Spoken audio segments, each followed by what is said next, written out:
Hello, my name is Riley Gottschalk, and I recently graduated with a bachelor's degree in elementary education. I gained experience teaching diverse grade levels and all different subjects, so I love children and I'm excited to apply for this position.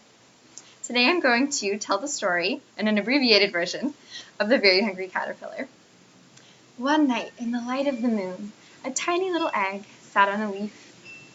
One Sunday morning, the sun shone so bright that the little tiny egg popped, and out came a very tiny and very hungry little caterpillar. On Monday, the little caterpillar decided to eat one whole apple, but he was still hungry.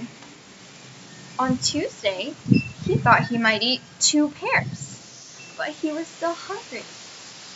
On Wednesday, he decided to try eating 3 whole plums, but he was still hungry.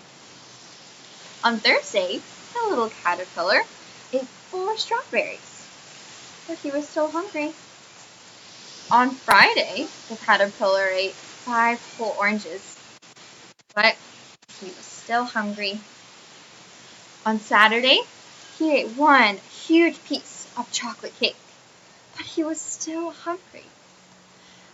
On the next day, it was Sunday again, and the little tiny caterpillar decided he would try munching on a leaf. After that, he felt much better. But he realized he wasn't a tiny little caterpillar anymore. He was a big, fat caterpillar now.